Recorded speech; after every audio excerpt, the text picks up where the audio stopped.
So if you look here, there are bladders. So I grabbed a few submergents here. See the bladders? So this would be a bladderwort. So what I'm going to do is show you the characteristics for all these, and then we're going to stick them in the water and you can see them in the water. So that was bladderwort. Here, this is this next one is ceratophyllum coon's tail. And the reason that the coon's tail is because the tip of it looks kind of like a tail. But it's easy because there's whorls. So can you see those whorls? Absolutely. And then if you look really hard, I don't know if you can really see it. There's a little worm on there. There's little teeth on the bottom of these. It's hard to see, but there's little teeth. And then they're forked.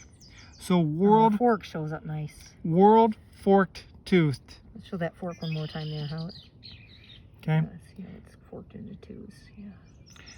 So whorled forked tooth is going to be ceratophyllum. Ceratophyllum is neat because it's the only vascular plant without vascular tissue. You know, based on taxonomy, it's a vascular plant, but it's actually been in the water so long it's lost its vascular tissue. So that's kind of neat. Then we've got a pond weed. Pond weeds are, I showed you one the other day. Remember, it's got the stipule.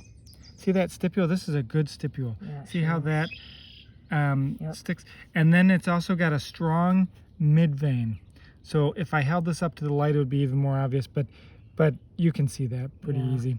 So strong midvein, stipule, pondweed or potamogeton. And then we've got here Elodea or waterweed. And that's, it's got whorled leaves again, but they're flat ribbon-like whorls. Okay, so these are super common submergents. And let me show you them in the water. So look at the utricularia. The bladders really show up. You can, oop, that was your finger. Yeah. See the bladders really show up in the water. Okay. Yeah, sure do. Then we've got the Elodea. Let's move that bladderwort out of the way so I can see the Elodea. So Elodea in the water. If you just pan around, there's a ton of the potamogetons. This is mostly the potamogeton or the pondweed. So that's mostly what's in here. Let me just put the ceratophyllum in the water so you can see it. So this the coontail is if you got turtles, it's a great tank or a fish tank plant for turtle because it doesn't have roots. It doesn't have vascular tissue. It doesn't root. It just kind of floats. So you don't have to worry about your turtle uprooting it because there's no roots. And it's it's one you can get at the plant or at the fish tank store all the time. So those are some good submergents, real common submergents that you'll see anywhere, everywhere. There happens to be a little duckweed here. This is a sad one. It should be floating on the surface. Yeah. There, it's back on the surface. You lost it. Yeah, I know, it's hard when it's... There, you got it. There, it's in the middle, floating. Okay, so good submergents. There's an emergent coming up here. This is tiny, and this will be much easier later. But I want to show you this characteristic. This is arrow... Oh, I'm not going to remember This is Peltandra. Arrow arum? Yeah, it's arrow arum. We saw water arum, which is also Araceae, but it's got arrow-like leaves. So the term for that is sagittate. Sagittaria looks very, very similar, but this is Peltandra or arrow arum, and the easy way to know it, and I don't know if you can see this. See, there's a vein. There's a vein that hugs the edge all the way around. I've got for your homework I've got better pictures. Almost see it. You can Almost see it in there. you can kind of see it. Sometimes it's easier from the back. Usually these leaves get huge.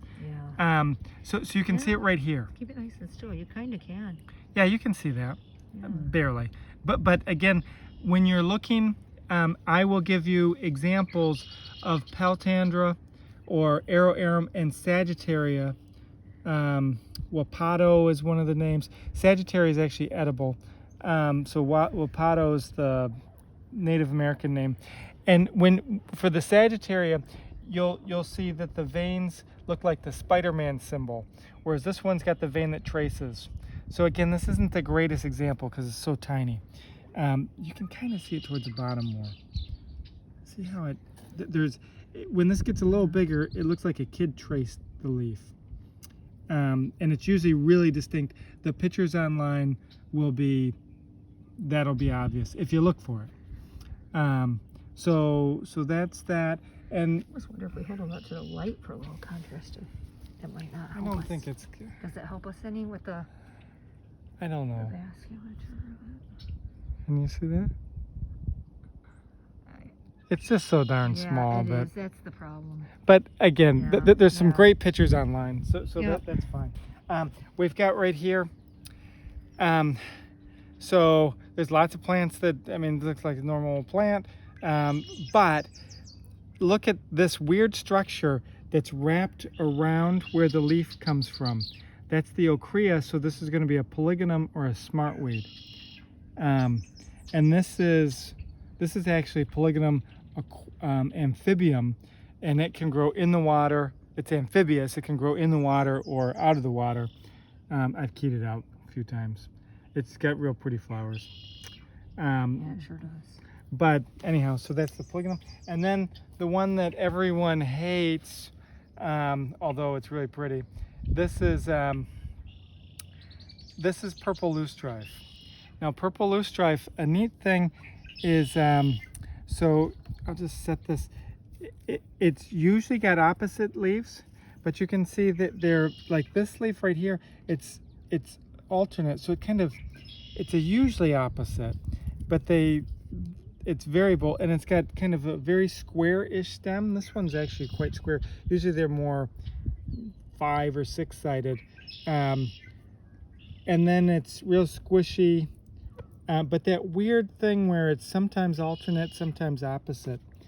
There's no petiole, so they're sessile. It's a term I haven't really used yet.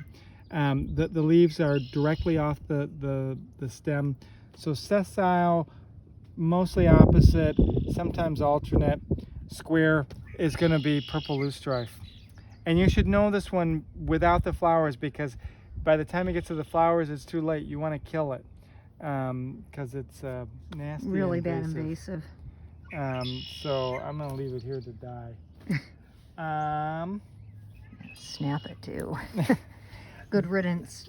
There's, just because it's right here, we've seen this a few times now. Oh yeah. This is the spirea. See those capsules that are open in the 5s?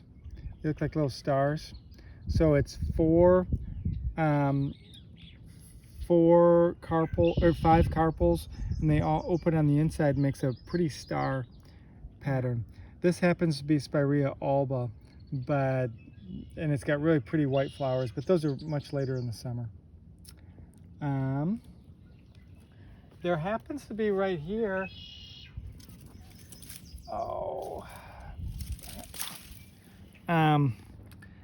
this is going to be a viburnum. See how it's got the opposite leaves? You can't really tell that this is a corm, but it's all the flowers start at one point and then they'll kind of come to one point. Or they start at different points and will come to one. But it's got the opposite leaves. It'll have real pretty white flowers. This one's got real distinct, when these leaves get bigger, they've got these real distinct kind of triangular serrations. I forget the name of it. But it's a real common one. Oops.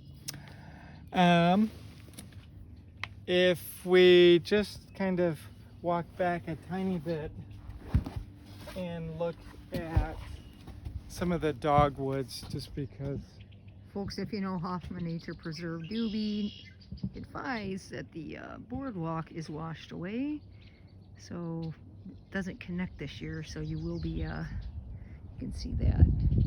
You know, it's a little disappointing not to walk the whole thing today. Right in here, there's some really pretty dogwoods, and this is as big as the leaves have gotten.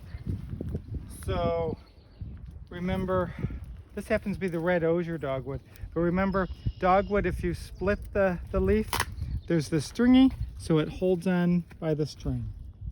Ooh, you can really see those. Yeah, the leaves are a little older now, so they're doing. So dogwoods are really easy because of that. Yeah. The veins hug the Hug the edge, leaves, yeah, and then it does that stringy. and then the nice red osier color. And then the red.